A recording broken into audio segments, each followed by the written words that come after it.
Olá pessoal, mais uma vez com vocês, professor Eduardo Teixeira, professor de Sociologia e Filosofia. Pessoal, terceirão, hoje nós vamos trabalhar formas de governo em Sociologia. Por quê, pessoal? Nós trabalhamos no começo lá a questão de cidadania, cidadão, papel de cidadão na sociedade, tanto é que o último formulário que eu enviei para vocês é sobre a Constituição Cidadã, para vocês fazerem a leitura e depois fazer um resumo. Hoje nós vamos falar em forma de governo especificamente. Por quê? Porque a forma de governo diz especificamente o modo que os poderes se organizam, como ele se organiza, como que vai ser dividido o Estado, qual que é o papel organizacional de cada um dentro do Estado, né? Então, para ponderar isso, nós vamos ver que os escritos mais antigos sobre esse tema, eles passam por Aristóteles, né? Que elaborou, né, uma obra intitulada Política, né? E ele vai tratar da monarquia, a aristocracia e a democracia. Por que ele trata desses três poderes? Porque especificamente quando ele escreveu esses livros, eram poderes que estavam em ascensão no mundo. A monarquia especificamente, a aristocracia depois, e com o advento aí de vários outros fatores, o surgimento da democracia. Vamos lembrar que a democracia na Grécia era uma das formas de governo sugerida, né?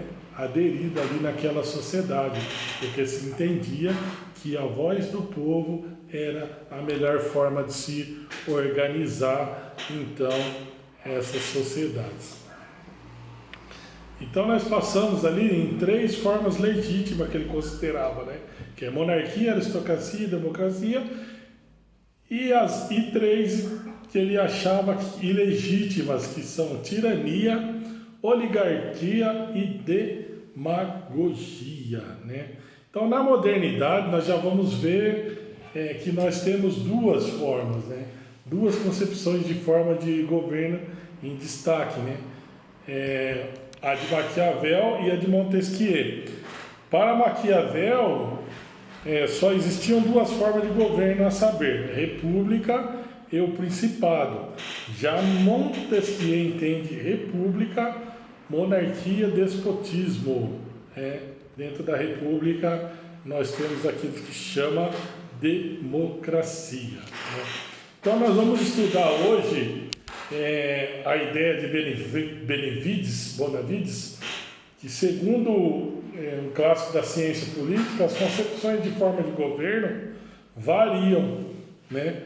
Podemos fazer diferentes definições, né, de três momentos em que os teóricos definiam tal forma. Na antiguidade, com Aristóteles, na modernidade, com Maquiavel e Montesquieu, e na contemporaneidade, com autores que se dedicam e se destacam nas diversas formas de governos aí pelo mundo, né? Então vamos lá. Vamos falar um pouquinho de Bonavides. Bonavides, ele, na sua classificação mais completa, parte da análise aristotélica, né? Então, Bonavides vai lá em Aristóteles, né? E classifica dentro da modalidade política as ideias de Aristóteles, né? Ele diz que essas ideias de Aristóteles é essencial para entender as formas de governo. O número de pessoas que exercem o poder soberano, né? Vou fazer uma leitura aqui para vocês. Nesse sentido, temos como principais formas de governo aquelas que dizem respeito à divisão do poder entre os autores políticos, ou seja, o que está em jogo e quanto um poder é dissolvido. Então essa é a ideia de Bonavides, né? A divisão do poder e a quantidade de pessoas que exercem a soberania estão diretamente relacionada ao modo que um governo organiza um Estado. Vamos pensar numa monarquia? Uma monarquia, o poder é do rei. Agora, se for uma monarquia constitucionalista, já é diferente. Então, a divisão, ela acontece, a divisão de poder no Estado, ela acontece dependendo da forma de governo existente, né? Vamos pensar que enquanto o primeiro tende a ser fixo, né, na monarquia ou na Câmara, tem alguns outros poderes que são alteráveis aqui na forma do Estado, né? Vamos pensar então na forma de governo hoje para a filosofia, né? Segundo as classificações de alguns filósofos. Vamos pegar a classificação aristotélica. Monarquia, forma de governo em que o poder concentra-se nas mãos de uma pessoa. O monarca e a soberania encontra-se concentrada naquela figura. Para Aristóteles, o monarca deveria ser uma pessoa apta ao cargo, com inteligência, estratégia e senso de justiça. Caso o monarca não tenha esse atributo, há uma tendência à denegação do governo. Embora tivesse essa ideia de Aristóteles, nós podemos imaginar que, como a monarquia era hereditária, a forma de governo se passava de pai para filho. Já na aristocracia, a forma de governo legítima em que há um corpo de pessoas aptas a governar e, por isso, estabelecem enquanto casta política. Se esse grupo não governar com justiça e competência ou legislar em causa própria, a aristocracia denegará e se tornará uma oligarquia. Democracia, outra forma legítima, né?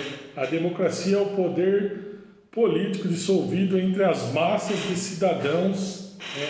Todos aqueles que, por alguma razão intrínseca ao sistema político, possuem a cidadania, ou seja, pode participar da cidade, também exerce o poder de soberano.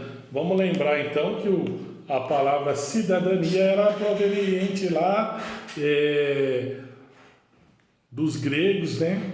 Que vem de civilitas, de cidades, né? Então, aquela pessoa pertencente à cidade, que poderia optar em alguma mudança, em alguma modificação dentro da cidade, era considerado como cidadão. Já a oligarquia, quando o aristocrata passa a legislar em casa própria, né? Eu tenho um sistema de aristocracia, então quando esse cara desvirtua a função do governo e passa a legislar em causa própria, igual nós vemos aí em algumas nações, ou até mesmo aqui, quem sabe, aí nós vamos perceber que a pessoa, ela se torna um regime de governo oligarca, né? Ele começa a usar a máquina estatal para o desenvolvimento de suas causas.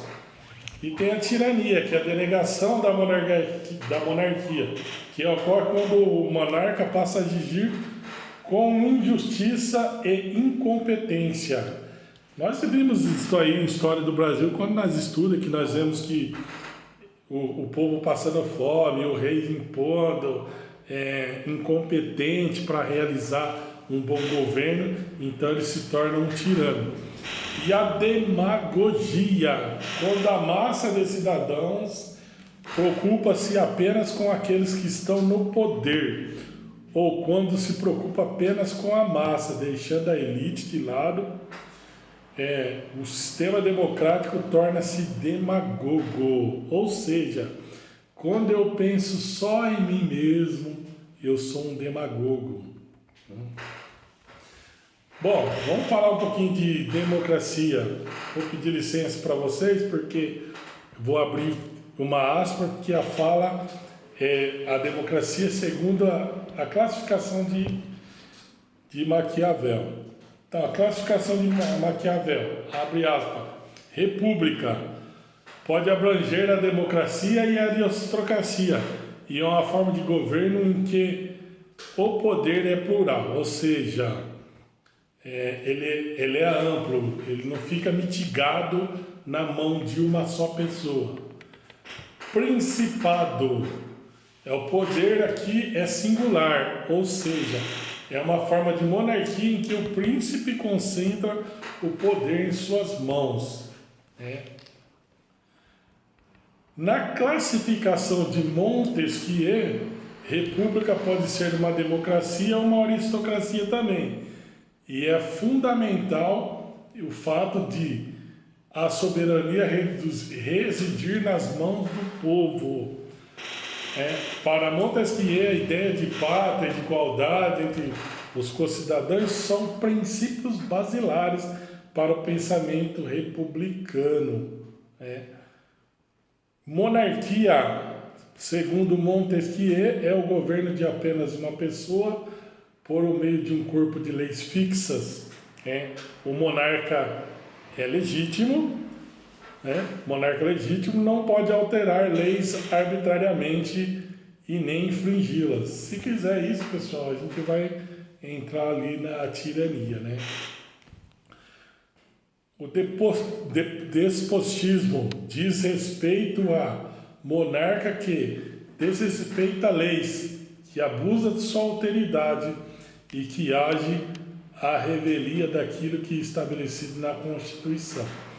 Então, para Montesquieu vira um tirano, ou melhor, para Maquiavel vira um tirano, para Montesquieu vira um deposta, beleza?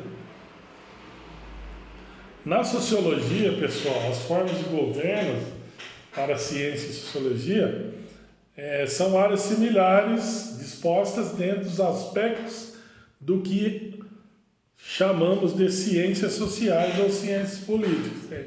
E tem por finalidade entender as organizações, as distribuições e divisões de elementos políticos, como governo, Estado e leis, o sistema jurídico da ação política e etc. A sociologia, por sua vez, ela vai entender dentro das formas de governo a organização social segundo a forma de governo propriamente dita, Como a ciência política e as ciências jurídicas, a economia e a antropologia estão todas ali de braços dados, Bom, pessoal, apesar de possuir um método aplicável de ciências sociais, a sociologia pode se valer de elementos advindos também da filosofia, como são matérias interligadas, filosofia, sociologia, história e geografia. Então, nós vamos perceber, às vezes, que quando um professor de sociologia está falando algo relacionado à forma de governo, da didática, nós vamos perceber que outro professor falou em geografia, na parte territorial ou história, contando ou remontando a história das diversas formas de governo. Eu vou me adeter à forma de governo brasileira, Para a gente finalizar essa aula, eu vou falar um pouquinho da democracia, Pode ver que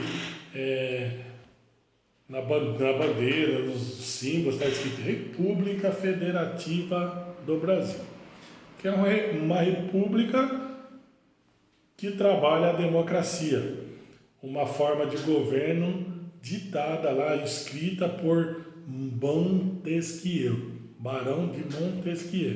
Então anote seu caderno aí, democracia, a forma de democracia brasileira segundo a teoria de Barão de Montesquieu. Por que é uma república federativa? Porque ela é dividida em federação. As federações são os estados que compõem o Brasil. Então nós temos como composição estatal no Brasil 26 estados e um Distrito Federal, totalizando em 27. Então cada estado da federação, embora seja um corpo, ele pertence ao todo. É como se fosse o corpo humano mesmo, cabeça, pé, orelha, coisa e tal, mas ele pertence ao todo. E os estados das federações também, ele pertence ao todo chamado Brasil. E qual que é a diferença do regime democrático aqui brasileiro do que da monarquia da Inglaterra, por exemplo?